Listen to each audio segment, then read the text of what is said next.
إن الحمد لله نحمده ونستعينه ونستغفره ونعوذ بالله من شرور أنفسنا ومن سيئات أعمالنا من يهده الله فلا مضل له ومن يضلل فلا هادي له وأشهد أن لا إله إلا الله وحده لا شريك له وأشهد أن محمدا عبده ورسوله أما بعد فإن خير الحديث كتاب الله وخير الهدي هدي محمد صلى الله عليه وعلى آله وسلم وشر الأمور محدثاتها وكل محدثة بدعة وكل بدعة ضلالة وكل ضلالة في النار.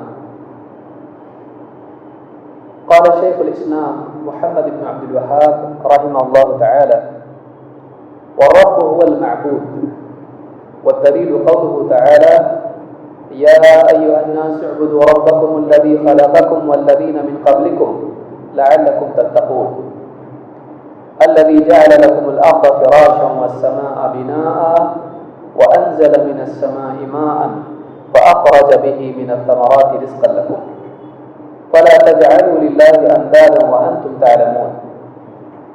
قال ابن كثير رحمه الله تعالى: الخالق لهذه الأشياء هو المستحق للعبادة. پچھلے درس میں اسی بات پر تفصیلی طور پر جو باتیں علماء نے کہی ہیں اور جو آیات اور احادیث اس بات میں آئی ہیں ہم نے دیکھی تھی. شیخ محمد بن عبد الوہاب رحمہ اللہ فرماتے ہیں اور رب ہی معبود ہے. اس کی دلیل اللہ تعالیٰ کا یہ فرمان ہے جس میں اللہ تعالیٰ نے فرمایا: اے لوگوں اپنے رب کی عبادت کرو جس نے تم کو پیدا کیا اور انہیں بھی جو تم سے پہلے گزرے ہیں تاکہ تم بچنے والے ہو جاؤ. وہ اللہ جس نے تمہارے لیے زمین کو بچھونا بنایا اور آسمان کو چھت اور آسمان سے پانی برسایا، پھر اس پانی کے ذریعے تمہارے لیے بطور رزق پھل اگائے. بس کسی اور کو اللہ کے برابر نہ بناؤ جبکہ تم خود خوب جانتے ہو. ابن کثیر رحمۃ اللہ علیہ فرماتے ہیں جو اللہ ان تمام چیزوں کا خالق ہے وہی بندوں کی عبادت کا مستحق ہے. جو اللہ ان تمام چیزوں کا خالق ہے وہی بندوں کی عبادت کا مستحق ہے. اس آیت میں آخری بات جو اللہ تعالیٰ نے فرمائی وہ یہ کہ فَلَا تَجْعَلُوا لِلَّهِ أَنْدَادًا وَأَنْتُمْ تَعْلَمُونَ، بس تم اللہ کے برابر کسی اور کو نہ بناؤ جبکہ تمہیں خوب معلوم ہے. انداد عربی زبان کا لفظ ہے، یہ جمع ہے ند کی. اس تعلق سے ایک حدیث بھی اللہ کے نبی صلی اللہ علیہ وسلم کی ہے. عبداللہ ابن مسعود رضی اللہ تعالیٰ فرماتے ہیں: سألت النبی صلی اللہ علیہ وسلم ای الذنب اعظم عند اللہ، میں نے اللہ کے نبی صلی اللہ علیہ وسلم سے پوچھا کہ اللہ کے نزدیک سب سے سنگین، سب سے بڑا عظیم گناہ کون سا ہے؟ قال ان تجعل للہ ندا وهو خلقک، یہ کہ تو اللہ کے ساتھ اللہ کے مقابلے میں کسی کو ند قرار دے جبکہ اللہ ہے جس نے تجھ کو پیدا کیا ہے. قلت ان ذلک العظیم، فرماتے ہیں میں نے کہا ہاں واقعی ایک بہت بڑی چیز ہے. سارے گناہوں میں سب سے بڑا گناہ یہ ہے کہ ایک انسان اللہ کے برابر کسی اور کو ٹھہرائے، اللہ کا مقام کسی اور کو دے. یہاں ایک بات یہ بھی کہی فَلَا تَجْعَلُوا لِلَّهِ أَنْدَادًا وَأَنْتُمْ تَعْلَمُونَ، جبکہ تم جانتے ہو. معلوم ہوا کہ واقعی انسان گناہگار تب ہوتا ہے جب وہ جانتے بوجھتے اللہ کے ساتھ شرک کرتا ہے. وہ جانتا ہے کہ ان تمام چیزوں کا خالق اللہ ہے، لہٰذا اللہ ہی اس بات کا حقدار ہے کہ اسے رب بنایا جائے. اور جب رب اللہ ہے، اللہ کے سوا کوئی نہیں، تو جو رب ہے اسی کو معبود بنانا چاہیے. کیوں؟ اس لیے کہ اللہ تعالیٰ فرمایا یا ایھا الناس اعبدوا ربکم، اے لوگوں اپنے رب کی عبادت کرو. تو جب اللہ خالق ہے تو اللہ رب ہے، جب اللہ رب ہے تو اللہ معبود ہے۔ تو یہ بات یہاں پر اللہ تعالیٰ نے بتائی ہے۔ شیخ محمد بن صالح ابن عثیمین رحمہ اللہ فرماتے ہیں الند الشریک المشارک للہ سبحانہ وتعالی فیما یختص بہ۔ عربی زبان میں ند کے کیا معنی ہے؟ یہ قرآن کریم میں سورۃ البقرہ میں سب سے پہلے اللہ نے یہ حکم دیا ہے۔ سورۃ البقرہ کے احکام کی شروعات ہی توحید سے ہوتی ہے۔ یا ایھا الناس اعبدوا ربکم، اے لوگو اپنے رب کی عبادت کرو۔ تو یہاں پر اس میں عقیم میں کہا گیا فلا تجعلوا للہ اندادا، اللہ کے ساتھ کسی کو ند مت بناؤ۔ ند کے معنی کیا ہے؟ کہتے ہیں کہ الند الشریک المشارک للہ سبحانہ وتعالی فیما یختص بہ۔ ند عربی زبان میں شریک کو کہتے ہیں، اور اللہ رب العالمین کی جو خصوصیات ہیں ان میں کسی کو اللہ کا شریک بنانا، اس کو ند بنانا ہے۔ جو اللہ کے خصائص ہیں ان میں کسی کو اللہ تعالیٰ کا شریک قرار دینا، اس کو اللہ کا ند بنانا ہے۔ جیسے اللہ رب العالمین کو کہیں سے بھی پکارو وہ دعا سنتا ہے، یہ عقیدہ اگر کسی اور کے بارے میں رکھا جائے تو یہ اس کو ند بنانا ہوا ہے۔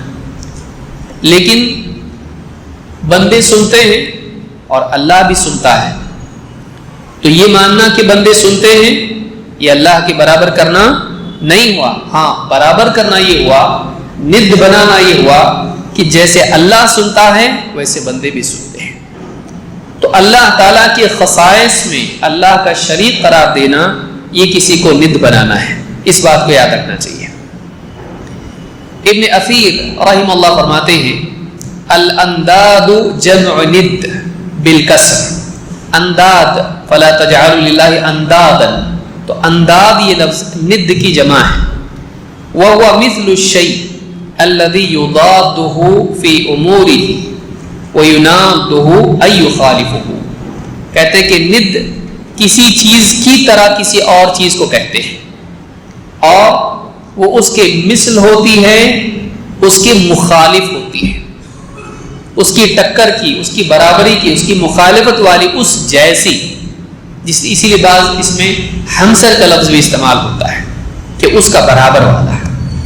اللہ کے بالمقابل، اللہ کی طرح، اللہ کا مخالف، جو اللہ کے برابر ہو، اللہ کی ٹکر کا ہو، اس کو عربی زبان میں کیا کہتے ہیں؟ ند۔ تو اللہ جیسا کسی کو مت بنا کہ یہ بھی معبود تو وہ بھی معبود۔ وَيُرِيدُ بِهَا مَا كَانُوا يَتَّخِذُونَهُ آلِهَةً مِن دُونِ اللَّهِ، مراد یہاں پر یہ ہے کہ اللہ کے بالمقابل مشرکین جو معبودوں کو پوجتے تھے، اللہ رب العالمین نے اس سے منع کیا ہے کہ اللہ کی طرح دوسروں کو معبود مت بناؤ۔ امام البغوی رحمہ اللہ فرماتے ہیں قال ابو عبیدہ الند الضد، ند کے معنی ضد کے، اپوزٹ۔ عربی زبان میں ند کے معنی بالعکس مخالف اور ضد کے۔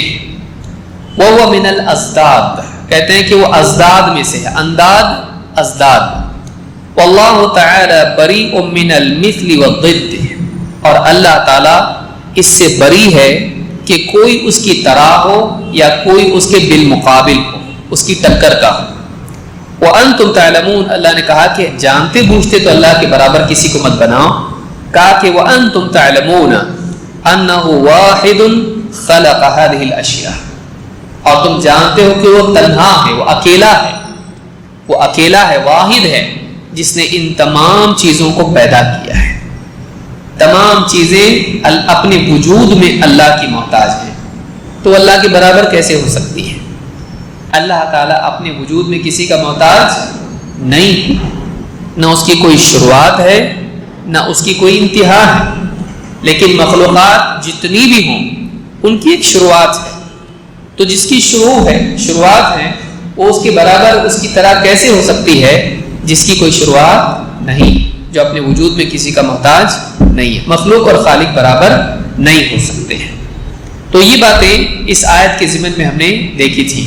اب اس کے بعد سے کتاب کا ایک بہت اہم حصہ شروع ہوتا ہے، وہ ہے عبادات کی تفصیلات، اور تقریباً 17 چیزیں یہاں پر بیان کی گئی ہیں، جن میں سے 3 اصل اور بنیاد ہیں، ان کے بعد 14 چیزیں عبادت محضہ کی قسمیں ہیں، اس کو ہم کو دیکھنا ہے، اور تفصیل سے شیخ نے ہر ایک کی دلیلیں بھی اس باب میں دی ہیں۔ آئیے دیکھتے ہیں کیا کہتے ہیں۔ کہتے ہیں وَأَنْوَاءُ الْعِبَادَةِ الَّتِي أَمَرَ اللَّهُ بِهَا مِثْلُ الْإِسْلَامِ وَالْإِيمَانِ وَالْإِحْسَانِ، اور عبادت کی مختلف انواع، اقسام جن کا اللہ تعالیٰ نے حکم دیا ہے، مثل جیسے اسلام اور ایمان اور احسان، 3 عبادتیں، 3 بنیادی چیزیں، اب باقی چیزیں ان کی شاخیں۔ وَمِنْهُ، اور انہی میں سے کیا ہے، الدعاء والخوف والرجاء والتوکل والرغبۃ والرہبۃ والخشوع والخشیۃ والانابۃ والاستعانۃ والاستعاذۃ والاستغاثۃ والذبح والنذر وغیر ذلك من انواع العبادہ التي امر اللہ بها كلها للہ تعالی۔ کہتے ہیں عبادت کی مختلف انواع، عبادت کی مختلف قسمیں جن کا اللہ تعالیٰ نے حکم دیا ہے۔ اس سے بات معلوم ہوتی ہے کہ کوئی بھی چیز عقل یا عادت سے عبادت نہیں بنتی ہے، اس کو یاد رکھیے۔ عبادت کیا ہے؟ کسی کے دل میں آیا ایسا کریں گے وہ عبادت بن گئی؟ نہیں، عقل کی بنیاد پر عبادت نہیں بنتی ہے۔ 2، رواج اور رسم کی بنیاد پر عبادت نہیں بنتی ہے۔ اسی لیے آپ دیکھیں ابراہیم علیہ السلام نے قوم سے پوچھا یہ کیا عبادت کرتے تم ان لوگوں کی بتوں کی؟ کہا کہ ہم نے اپنے باپ دادا کو اسی پہ پایا۔ تو بعض اوقات عبادات ہوتی ہے رسم و رواج کے تحت، اور وہ بھی رسم و رواج شروع ہوتے ہیں کسی کی عقل کی بنیاد پر، جیسے مشرکین نے اپنے طور پر، صحابی کہتے ہیں جاہلیت میں ہم کیا کرتے تھے، ہم کو اگر کچھ نہیں ملتا پوجنے کے لیے تو ہم کیا کرتے، مٹی کا ڈھیر بناتے، اس پہ اونٹنی کا دودھ دوہ لیتے، اس کو پکا کرتے، مٹی چمٹ جاتی، کیونکہ عرب میں ہوا بہت چلتی ہے اور دھول ہوتی ہے اور ریت ہوتی ہے، جمتی نہیں ہے، لیکن اگر اس پہ کچھ چھڑک دیا جائے دودھ جیسی چیز جو پکڑ کے رکھتی ہے، تو ہم اس طرح سے دودھ اس پہ دوہتے، اس کی عبادت کرنے لگ جاتے۔ کہاں سے ہوئی عبادت؟ عقل سے۔ تو عبادت نہ عقل سے ایجاد کی جاتی ہے اور نہ وہ رسم و رواج سے، بلکہ یہاں پر شیخ نے اشارہ اس کا کیا دیا، وَأَنْوَاعُ الْعِبَادَةِ الَّتِي أَمَرَ اللَّهُ بِهَا، عبادت کی قسمیں جن کا اللہ نے حکم دیا ہے۔ وَقَضَى رَبُّكَ أَلَّا تَعْبُدُوا إِلَّا إِيَّاهُ، تیرے رب نے حتمی فیصلہ کر دیا ہے کہ تم اللہ کے سوا کسی کی عبادت نہیں کرو گے۔ تو معلوم ہے کہ عبادت اللہ کے حکم کا نتیجہ ہے، اللہ نے حکم دیا عبادت کرو، ہم عبادت کرتے ہیں، جسے اللہ نے فرمایا وَاعْبُدُوا اللَّهَ وَلَا تُشْرِكُوا بِهِ شَيْئًا، اللہ کی عبادت کرو، اللہ کے ساتھ کسی چیز کو شریک مت کرو۔ تو عبادت عقل سے ایجاد نہیں کی جاتی ہے، عبادت رسم سے اخذ نہیں کی جاتی ہے، بلکہ عبادت اللہ کے حکم سے معلوم ہوتی ہے۔ اپنے دل سے ہم کچھ بھی کر سکتے نہیں، کیوں؟ عبادات توقیفی ہوتی ہے۔ عبادت کیا ہوتی ہے؟ توقیفی، جیسے اللہ نے بتایا، جو کرنے کے لیے اللہ نے کیا ہم کریں گے۔ عبادت اپنے دل سے، عقل سے، تجربے سے معلوم نہیں ہوتی، کشف سے اور الہام سے یا اس طرح کی جتنی بھی چیزیں ہیں منامات سے عبادات اخذ نہیں کی جا سکتی ہے۔ عبادت کے لیے اللہ کی طرف سے وحی ضروری ہے۔ ان عبادات میں سے 3 بنیادی عبادات ہیں جو کہ اصل ہیں دین کی۔ وہ 3 چیزیں کیا ہیں؟ کون بتائے گا؟ 3 اصل اور بنیادی چیزیں اس میں کیا بیان کی گئی پہلے، اور باقی کل ملا کے کتنی چیزیں بیان کی شیخ نے یہاں پہ؟ کل عبادات کے انواع کتنی ہیں؟ 17 میں سے 3 اصل ہیں اور باقی اس میں سے شاخیں ہیں۔ تو اصل وہ 3 کون سی ہیں؟ 3 بنیادی چیزیں کون سی عبادت کی قسمیں ہیں؟ حدیث جبریل اسلام، ایمان اور احسان۔ اسلام کا تعلق ظاہری اعمال سے ہے، شہادتین، نماز، روزہ اور حج اور زکوٰۃ۔ ایمان کا تعلق داخلی چیزوں سے ہے، قلبی اعمال، وہ ساری کی ساری یقین اور قبول اور اس چیز کی اقرار کے ساتھ جڑی ہوئی ہیں جو قلب سے جڑی ہوئی ہے۔ اللہ پر ایمان، فرشتوں پر ایمان، کتابوں پر ایمان، رسولوں پر ایمان، آخرت کے دن پر ایمان اور تقدیر کی بھلائی اور برائی پر ایمان۔ 3 احسان، کہ آدمی جو بھی عبادت کرے اخلاص کے ساتھ کرے اور صرف اللہ کے لیے کرے اور اللہ تعالیٰ کے استحوار کے ساتھ کرے، تو عبادت کو اعلیٰ طور پر کرنا یہ احسان ہے۔ بڑا دائرہ اسلام کا ہے، اس سے تنگ دائرہ ایمان کا ہے، اس سے تنگ دائرہ احسان کا ہے۔ اسلام کے دائرے میں منافقین بھی آ جاتے ہیں، کلمہ پڑھ لیا اسلام کے دائرے میں آ گیا، مسلمانوں کے ساتھ ہے، ساری چیزوں میں شریک ہے، لیکن اس سے تنگ دائرہ ایمان کا ہے کہ منافقین ایمان نہیں لاتے، اب وہ باہر رہ گئے۔ ایمان کے دائرے میں کون آئے گا؟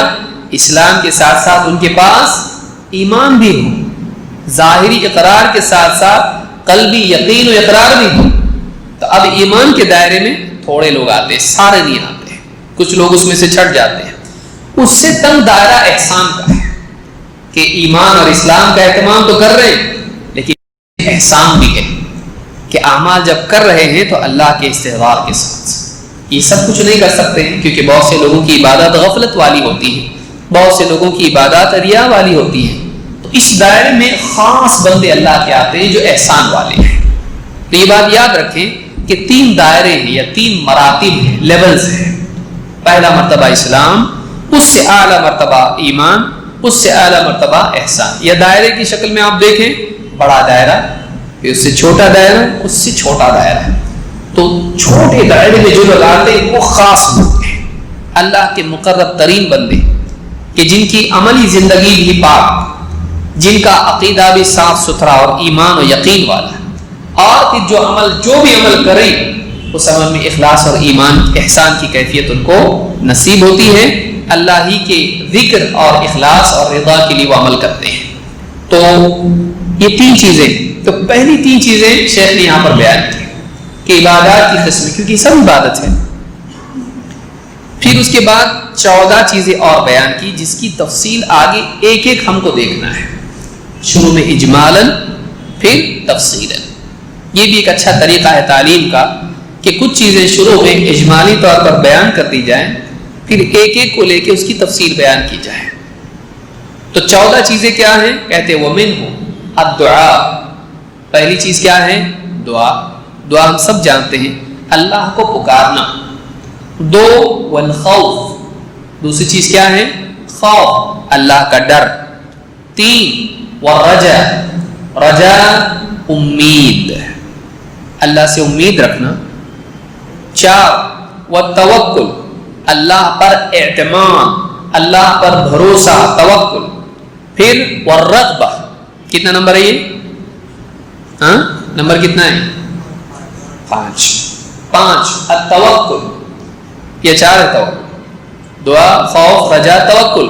5 رغبت والرغبہ، رغبت، اللہ رب العالمین کے انعامات اور احسانات اور فضل اور عطا، اس کی رغبت رکھنا، دل میں اس کی طرف میلان ہو، اس کی چاہت، اس کی طلب ہو۔ اور والرہبہ، اللہ رب العالمین کے عذاب، اس کی ناراضگی سے ڈر۔ والرہبہ، اس کی تفصیل ہم دیکھیں گے کہ خشیت میں اور رہبت میں اور خوف میں کیا فرق ہے، وہ جب تفصیل اس کی آئے گی ہم انشاءاللہ دیکھیں گے۔ والخشوع والرہبہ، اللہ کا ڈر، اللہ کے عذاب کا خوف۔ والخشوع، خشوع کے معنی پستی کے، اللہ کے بالمقابل انسان تواضع اختیار کرے، اپنے کو اللہ کے آگے جھکائیں، اللہ کے مقابلے میں پستی کو اپنائیں، اکڑ نہیں بلکہ جھکاؤ اس کی زندگی میں ہو۔ والخشیہ، اور اللہ کا خوف اور ڈر۔ والانابہ، اور اللہ رب العالمین کی طرف انابت، اللہ کی طرف رجوع، اللہ کی طرف پلٹنا، اللہ کی طرف رجوع کرنا۔ والاستعانہ، استعانت اللہ سے مدد طلب کرنا، ایاک نعبد و ایاک نستعین، اللہ کی مدد طلب کرنا۔ والاستعاذہ، استعاذہ اللہ تعالیٰ کی پناہ مانگنا کسی شر سے، کسی غرض سے۔ والاستغاثہ، استغاثہ اللہ سے فریاد کرنا مصیبت میں۔ والذبح، جانور ذبح کرنا۔ والنذر، اور اللہ سے نذر کرنا، نذر ماننا، منت ماننا۔ وغیر ذلک من انواع العبادہ، اور اس کے علاوہ اور کئی قسم عبادات کی ہیں، التی امر اللہ بہا، جن کا اللہ تعالیٰ نے حکم دیا ہے۔ کلھا للہ تعالی، یہ ساری کی ساری عبادتیں صرف اور صرف اللہ تعالیٰ کے لیے ہیں۔ آدمی اسلام قبول کرے، اسلام پر چلے، اللہ کے لیے، وہ ایمان لائے، اللہ کے لیے، وہ عبادات میں اللہ کا استحبار رکھے، اللہ کی خاطر، وہ یہ ساری عبادتیں، دعا، خشیت، خشوع، انابت اور ساری قسم عبادات کی جتنی بھی ہیں، ان میں مقصود اس کا کون ہو؟ اللہ ہو، اور اللہ ہی کے ساتھ ان عبادات کا تعلق ہو۔ جیسا اللہ کے ساتھ ان عبادات میں معاملہ ہے، ویسا کسی اور کے ساتھ ہونا نہیں چاہیے۔ ان میں اللہ کے ساتھ کسی کو شریک نہیں کرے۔ اس کی تفصیل ہم جب اس کا ہر ایک کا موقع آئے گا ہم دیکھیں گے۔ یہ اجمالی طور پر چیزیں ذکر ہوئی، اس کے بعد تفصیل سے ساری چیزیں آئیں گی۔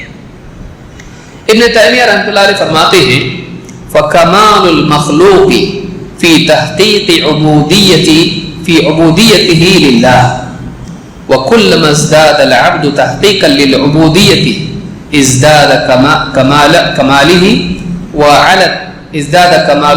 وَعَلَتْ دَرَجَتُهُ۔ ابن تیمیہ رحمۃ اللہ علیہ فرماتے ہیں کہ مخلوق کا کمال اس میں ہے کہ وہ اپنی عبادات کو اللہ کے لیے خاص کرتے ہیں،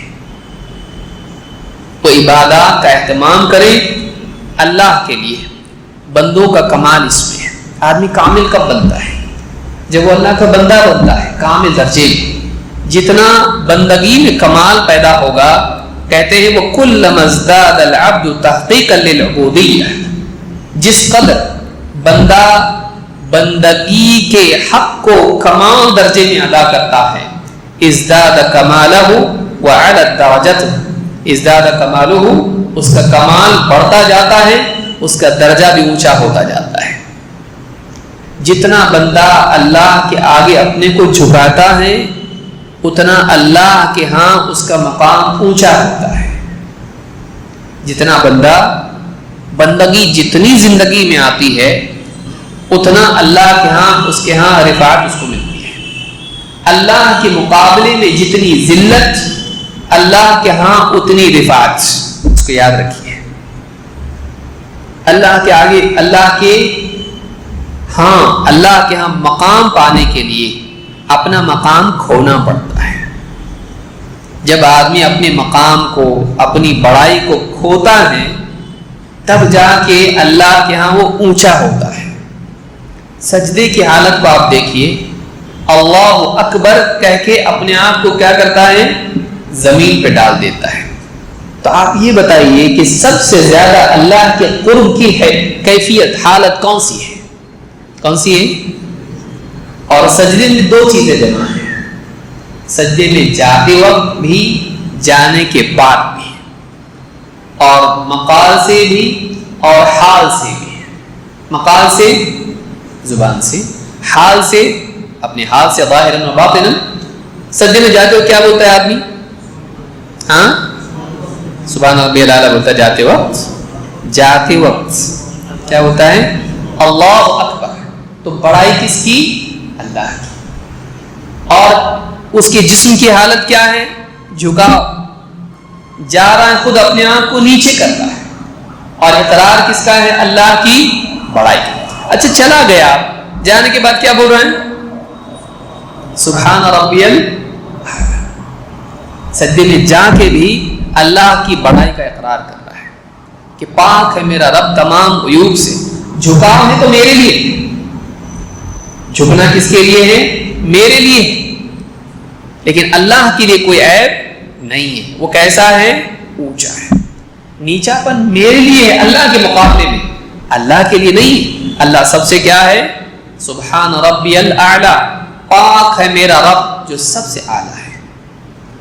تو یہ جو حالت ہے جس میں اپنے قول سے اللہ کی عظمت اور اپنے حال سے اپنی ذلت دونوں کو جب بندہ جمع کرتا ہے تو اس میں سب سے زیادہ کیا ملتا ہے؟ اللہ کے اس کو قرب ہے، سب سے زیادہ قریب اللہ کے ہوتا ہے.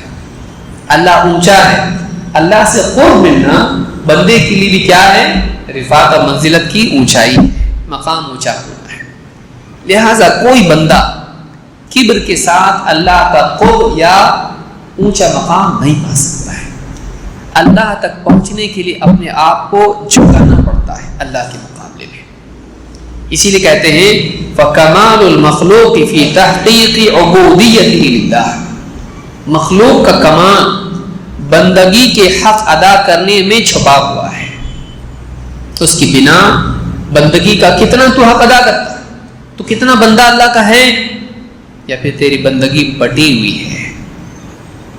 اگر تیری بندگی خالص اللہ کے لیے ہے تو تیرے اندر اتنا بڑا کمال ہے. تیری بندگی اگر بٹی ہوئی ہے، اللہ کا بھی بندہ، مال کا بھی بندہ، اللہ کا بندہ کچھ نفس کا بندہ، اللہ کا بندہ شیطان کا بندہ، اللہ کا بندہ سماج اور خواہشات کا بندہ ہے، بندگی بٹی ہوئی ہے. جتنا کامل درجے میں اللہ کا بندہ ہے اتنا کامل یہ اللہ کے نزدیک قرار پائے گا، اس کی عزت، اس کا مقام اتنا زیادہ بڑھے گا.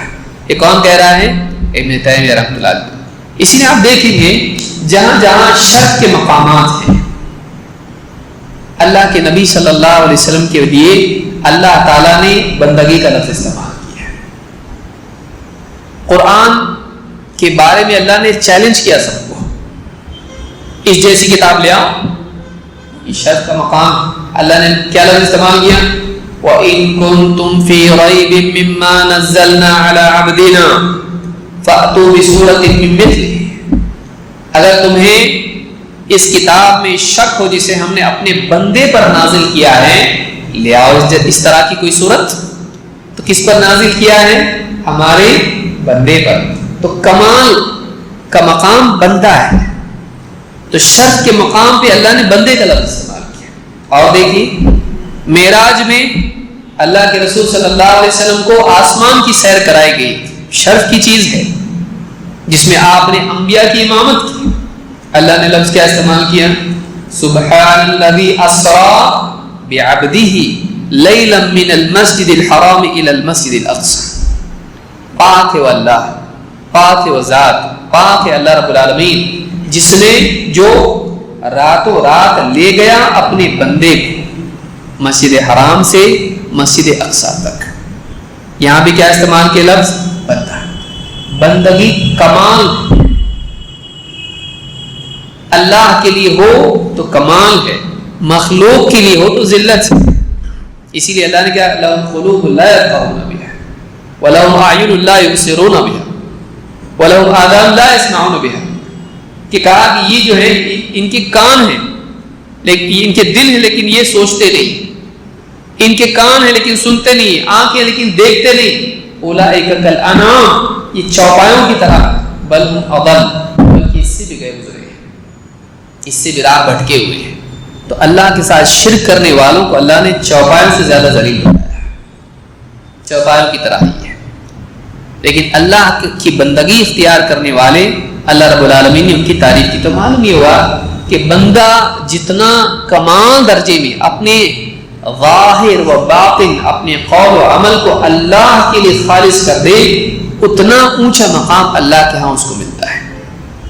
جتنی ذلت اللہ کے آگے تو اختیار کرے گا، دعا میں ذلیل ہو کے مانگ اللہ سے، اللہ چاہیے اپنے کو بھی نہیں، ذلیل ہو کے ایک دم، اللہ میں فقیر، میرے پاس کچھ بھی نہیں، تو دے گا تو ہے، دے تو نہیں میرے پاس. سجدہ کر رہا اپنے آپ کو اکڑ کے ساتھ نہیں، پھونک رہا ہے، یہ کر رہا وغیرہ نہیں، ذلت کے ساتھ ذلیل ہو کے اللہ کے آگے جھک رہا ہے، گھمنڈ کے ساتھ نہیں. وہ جو ذلت ہے وہ تیری عزت کا دروازہ ہے.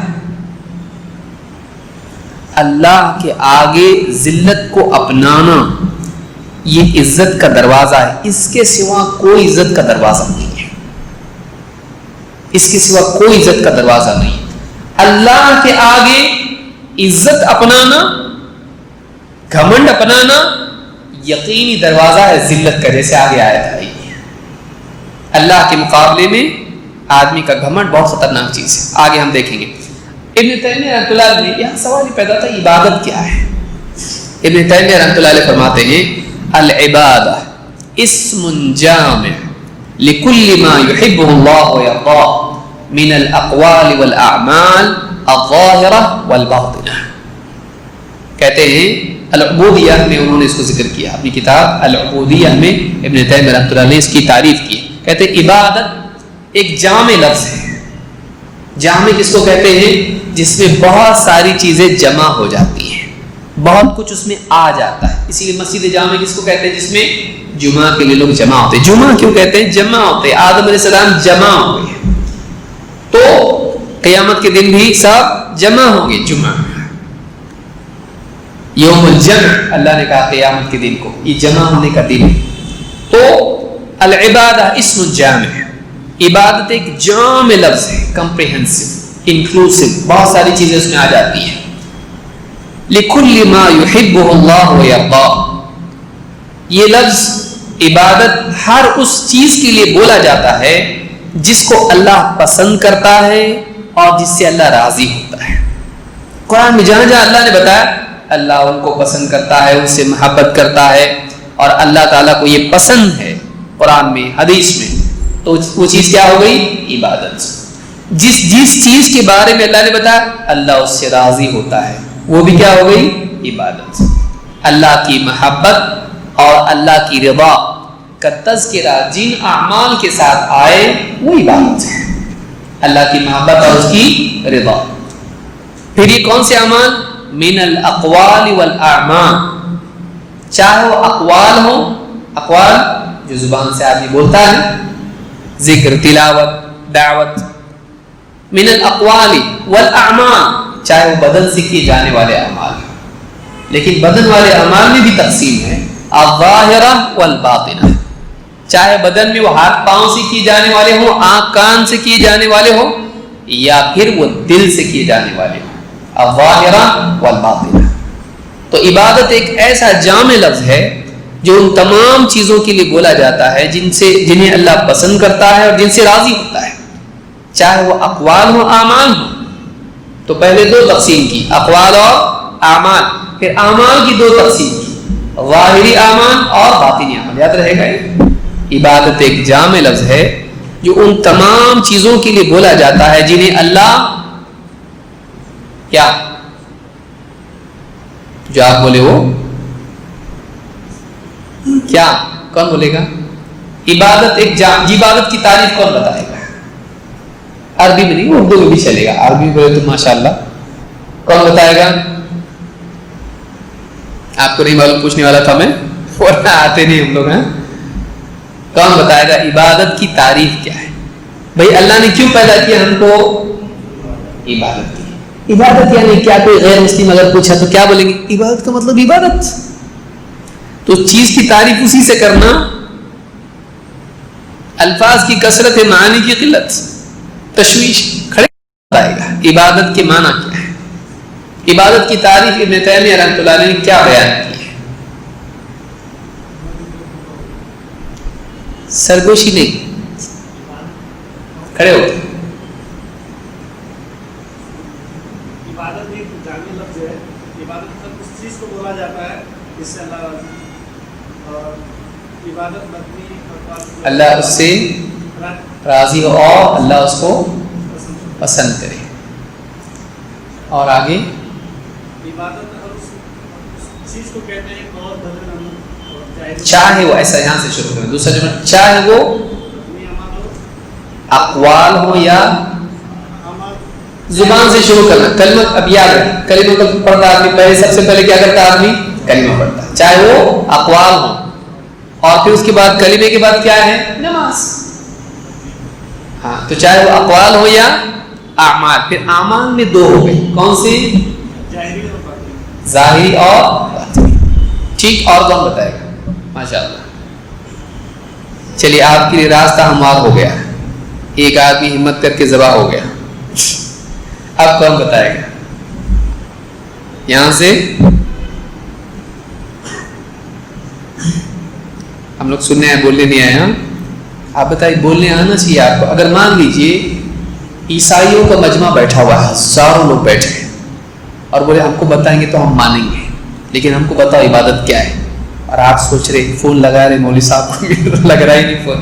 کیسا لگے گا کہ اللہ نے ہم کو عبادت کے لیے پیدا کیا, لیکن عبادت کیا ہے اس کو ایسا کم الفاظ میں ہم بیان کر سکیں کہ ایک آدمی سمجھ لے. کون بتائے گا؟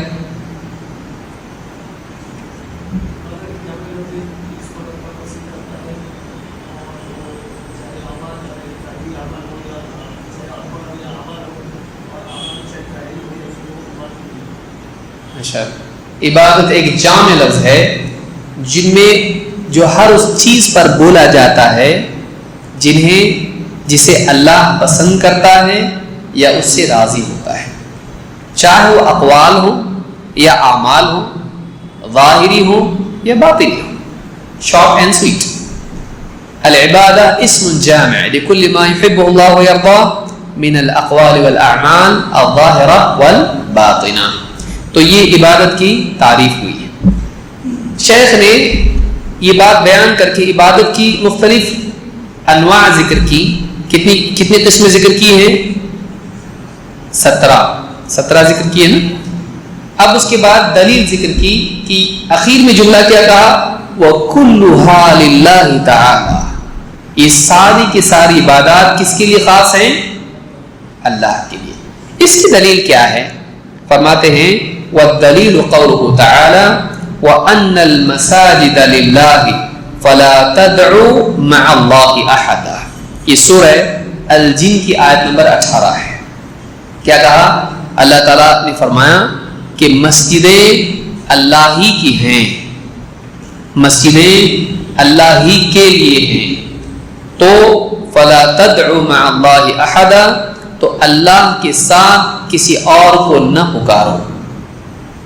اللہ نے دلیل کیا دی؟ یہاں شیخ نے دلیل کیا دی قرآن کی کہ مسجدیں اللہ ہی کے لیے ہیں, تو اللہ کے ساتھ کسی اور کو پکارو مت. تو یہاں پر دو چیزوں کو ہم کو سمجھنا ہے, مسجد اور دعا. دعا سے دلیل کیوں دی اور مساجد کا ذکر کیوں کیا ہے؟ اس تعلق سے اس آیت کی تفسیر میں علماء کے کل 4 قول ہیں. ایک, مساجد سے مراد مسجدیں ہیں, ابن عباس کا قول, یا وہ جگہ جہاں عبادت کی جائے, دوسرا قول. تیسرا, مساجد سے مراد سجدے کے اعضاء بھی ہیں. ایک ایک کر کے ہم اس کو دیکھتے ہیں. اور اسی طرح سے یعنی اس میں پوری زمین کو بھی علماء نے شامل کیا ہے. آئیے دیکھتے ہیں کیا معنی ہے اس کے. نمبر 1, مساجد. قال قتادة في قوله كانت اليهود والنصارى اذا دخلوا كنائسهم وبيعهم اشركوا بالله. قتادہ رحمہ اللہ فرماتے ہیں کہ یہود و نصارہ کا حال یہ تھا کہ اپنی عبادت گاہوں میں, چاہے وہ ان کی کنیسہ ہو, کنیسہ یا بیع جو ان کی سنگاگ جس کو بولتے ہیں, تو کنیسہ عیسائیوں کا کیتھیڈرل جس کو کہتے ہیں, یا اسی طرح سے یہودیوں کا معبد جس کو آپ کہیں بیع. تو اس میں جب داخل ہوتے اشرکوا باللہ, تو اللہ کے ساتھ شرک کرنے لگ جاتے ہیں, اللہ کے ساتھ شرک کرتے ہیں. فأمر اللہ نبیہ صلی اللہ علیہ وسلم ان یوحدوہ وحدہ, تو ان کے بالمقابل اللہ تعالیٰ نے اپنے نبی کو حکم دیا اور ایمان والوں کو بھی کہ تم اللہ ہی کی توحید کا اہتمام کرو. وہ کیا کرتے ہیں؟ شرک کرتے ہیں اپنی عبادت گاہوں میں, تم ایسا مت کرو, تم کیا کرو؟ توحید کا اہتمام کرو. تو یہاں پر مساجد میں توحید کا اہتمام کرنے کی بات ہے, صرف دعا کی نہیں. یعنی آپ یہ نہیں کہے کہ دیکھو اللہ نے کہا کہ مسجد اللہ کے لیے ہیں تو ان میں اللہ کے سوا مت پکارو. ہاں درگاہ پہ پکار سکتے ہیں کیونکہ وہ مسجد نہیں ہے, یہ مطلب ہے. اگر آدمی اس کو محدود کر لے مسجد کے ساتھ, دیکھو اللہ نے کیا فرمایا, مسجد اللہ کے لیے ہے, درگاہ بابا کی، تو مسجد میں اللہ کے سوا کسی اور کو پکارو مت. تو ہم تو مسجد میں پکار رہے نہیں، ہم کہاں پکار رہے ہیں؟ گھر میں یا بابا کی درگاہ پہ. تو اللہ نے اس سے تھوڑی نہ منع کیا ہے. معنی یہ نہیں ہے، معنی یہ ہے کہ تمہارے جتنے اعضاء، دوسرے معنی دیکھیے، تمہارے جتنے اعضاء ہیں جو سجدے کے ہیں، ان کا اللہ ہی کے لیے ان کو خاص رکھو، کسی اور کے آگے اپنے آپ کو مت جھکاؤ. سعید بن جبیر رحمہ اللہ فرماتے ہیں نزلت فی اعضاء السجود، یہ جو آیت ہے سجدے کے اعضاء کے بارے میں نازل ہوئی. ای ہی للہ، کہ یہ اعضاء کس کے لیے خاص ہیں؟ اللہ کے لیے. فلا تسجدوا بها لغیرہ، تو ان اعضاء سے کسی اور کو سجدہ مت کرو. سعید بن جبیر کون ہے؟ یہ بھی تابعی. قتادہ یہ بھی تابعی ہے. تو کہا کہ سجدے کے اعضاء اللہ کے لیے خاص ہیں. سجدے کے اعضاء کتنے ہیں؟